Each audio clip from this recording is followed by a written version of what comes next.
दक्षिणी अफ्रीका के प्रांत उत्तरी ट्रांसवाल में पांडुजी नाम की एक अद्भुत झील है। इस झील के बारे में कहा जाता है कि इसके पानी को पीने के बाद कोई जिंदा नहीं रहा और न ही आज तक कोई वैज्ञानिक इसके पानी का रासायनिक मिश्रण क्या है, पानी में क्या मिला है, कोई नहीं बता पाया।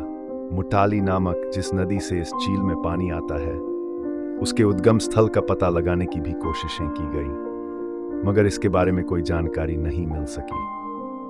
खास बात यह भी है कि इस झील का पानी अजीबोगरीब तरीके से ज्वार भाटे की तरह उठता है और गिरता है। सन 1947 में हेडरिक नामक एक किसान ने झील में नाव चलाने का प्रयास किया।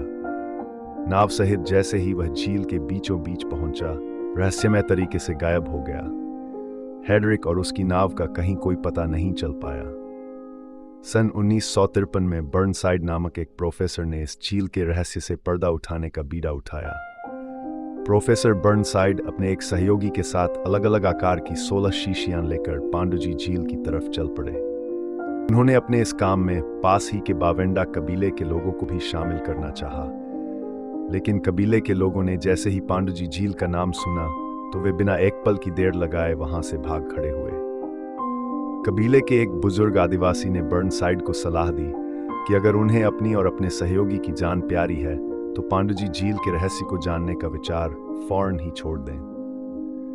उसने कहा कि वह मौत की दिशा में कदम बढ़ा रहा है, क्योंकि आज तक जो भी झील के करीब गया है उसमें से कोई भी जिंदा नहीं बचा। प्रोफेसर बर्नसाइड वृद्ध आदिवासी की सुनकर कुछ वक्त के लिए परेशान जरूर हुए, लेकिन वे हिम्मत नहीं हारे। साहस जुटाकर वह फिर झील की तरफ चल पड़े। एक लंबा सफर तय कर जब वे झील के किनारे पहुंचे, तब तक रात की स्याही फिजा को अपनी आगोश में ले चुकी थी। अंधेरा इतना घना था कि पास की चीज भी दिखाई नहीं दे रही थी। इस भयानक जंगल में प्रोफेसर बर्नसाइड ने अपने सहयोगी के साथ सुबह का इंतजार करना ही बेहतर समझा।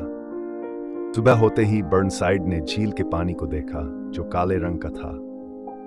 उन्होंने अपनी अंगुली को पानी में डुबोया और फिर जबान से लगाकर चखा। उनका मुंह कड़वाहट से भर गया। इसके बाद बर्नसाइड ने अपने साथ लाई गई शीशियों में झील का पानी भर लिया।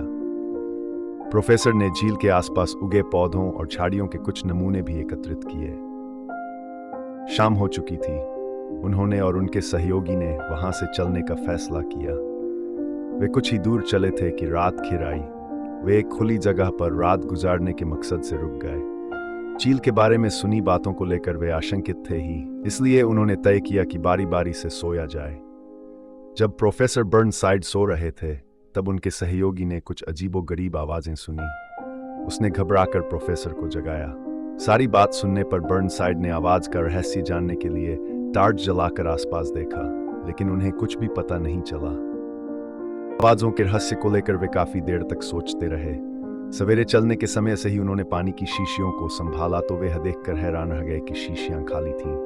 हैरानी की एक बात यह भी थी कि शीशियों के ढक्कन जो कि त्यों ही लगे हुए थे। वे एक बार फिर पांडुजी झील की तरफ चल पड़े। बर्नसाइड खुद को अस्वस्थ महसूस कर रहे थे। उनके पेट में दर्द भी हो रहा था। वे झील के किनारे पहुंचे, बोतलों में पानी भरा और फिर वापस लौट पड़े। रास्ते में रात गुजारने के लिए वे एक स्थान पर रुके, लेकिन इस बार उनकी आंखों में नींद नहीं थी। वे सुबह ये देखकर फिर हैरान रह गए कि शीशियां खाली थीं। बर्नसाइड का स्वास्थ्य लगातार गिरता जा रहा था, इसलिए वे खाली हाथ ही लौट पड़े। घर पहुंचने पर 9वें दिन बर्नसाइड की मौत हो गई। पोस्टमार्टम रिपोर्ट के मुताबिक आंतों में सूजन आ जाने के कारण बर्नसाइड की मौत हुई थी। प्रोफेसर द्वारा एकत्रित झील के समीप उगे पौधों के नमूने भी इतने खराब हो चुके थे कि उनका परीक्षण कर पाना मुमकिन नहीं था।